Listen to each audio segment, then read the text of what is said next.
जयपुर के दौरे कर रहे हैं, राजस्थान के दौरे कर रहे हैं, फिर क्या मकसद है? मकसद नेक है और वो ये है कि यहाँ पर हमारी पार्टी को मजबूत करना है और इसीलिए सबसे मुलाकात कर रहे हैं, उनकी राय मशवरे को हासिल कर रहे हैं ताकि उसको लेकर पार्टी को और मजबूत किया जा सके और आने वाले साल में जब विधानसभा के चुनाव होंगे उसमें हम लोग इलेक्शन लड़ेंगे।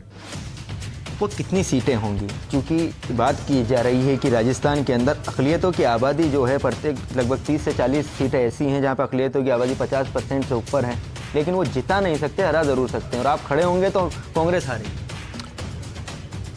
तो जीत, हाँ, इलेक्शन जब कोई लड़ते हैं तो जीतने के लिए लड़ते हैं, तो हमारा मकसद किसी को हराना नहीं है न किसी को जिताना है। हम अपनी पार्टी के प्रत्याशी को खड़ा करेंगे, वो जीतने के इलेक्शन लड़ेंगे।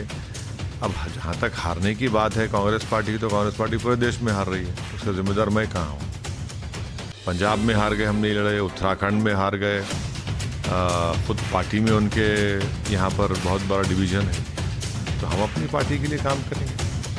राजस्थान में आपने बात की थी कि आपकी जो पार्टी है मजबूत जल्दी ही खड़ी हो जाएगी, उसके अध्यक्ष के कार्यकारिणी सब कुछ मजबूत कर दिया। ये काफ़ी लंबा वक्त गुजर चुका है उस बात को, फिर अब तक नहीं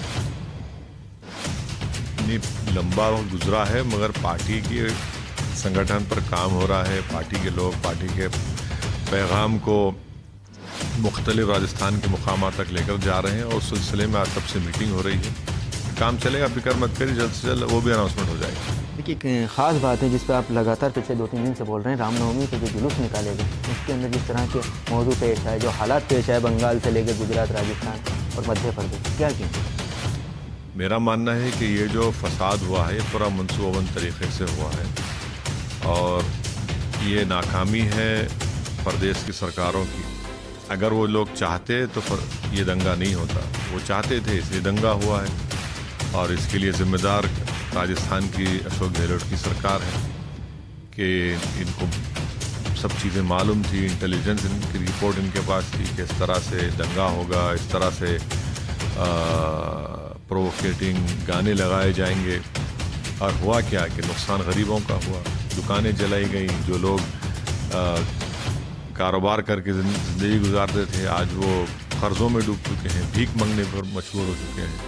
तो ये तमाम जिम्मेदारी अशोक गहलोत की सरकार की। हम उनसे मुतालबा करते कि एक इंडिपेंडेंट इंक्वायरी कमीशन बनाया जाए। जिन लोगों का नुकसान हुआ है उनकी फ़ौरन वो अपनी सरकार की तरफ से उनकी मदद की जाए, उनकी इमदाद की जाए ताकि वो दोबारा अपने पैरों पर खड़े होकर कारोबार कर सकें और खातियों के खिलाफ सख्त से सख्त एक्शन लिया जाए।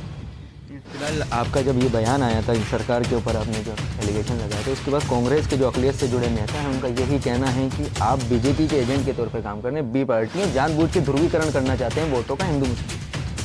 देखिए, राजस्थान का मुख्यमंत्री तो असदुद्दीन ओवैसी नहीं है ना, राजस्थान का मुख्यमंत्री तो मेरी पार्टी नहीं है। जिसका मुख्यमंत्री जिस पार्टी का हो, अगर वो लॉ एंड ऑर्डर को मेंटेन नहीं कर पाते हैं, वो गरीब मुसलमानों की दुकान का तहफ़्फ़ुज़ नहीं कर पाते, वो वायलेंस को नहीं रोक पाते, तो जिम्मेदारी उन पर आयद होती है।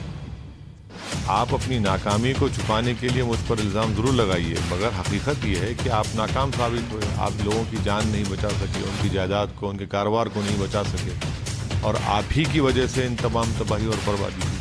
देखिए, बात करने आने वाली सियासत की, वो कौन कौन से मुद्दे होंगे जिनको लेकर आप बीच में जाएंगे जनता के बीच में, ख़ासतौर से राजस्थान के अंदर? मुद्दे तो बहुत हैं, मगर एक अहम मुद्दा है कि आपको अपनी लीडरशिप बनाना पड़ेगा। जब तक आप लीडरशिप नहीं बनाएंगे, सरकारें बदल देंगे, आप ये सरकार लाएंगे, तो उससे आपके मसाइल कहाँ होंगे? आपके मसाइल उसी वक्त होंगे जब आप अपनी लीडरशिप को बनाएंगे और लीडरशिप को बनाएंगे तभी तो आपसे इंसाफ होगा। लोकतंत्र में, जमहूरियत में उन्हीं की आवाज़ को सुना जाता है, उन्हीं की तकालीफ को और मुश्किलात को दूर किया जाता है जिनके नुमाइंदे होते हैं, और यही सबसे बड़ा मुद्दा है। इसी के ऊपर हम लोग काम कर रहे हैं। किन पार्टियों से अलायंस भी कर सकती है? हम अलायंस करने के लिए तैयार हैं, मगर ये सवाल बहुत जल्दी है। जैसा जैसा वक्त जाते जाएगा, चुनाव करीब आएंगे, जब इस सवाल का जवाब हम दे पाएंगे आपको।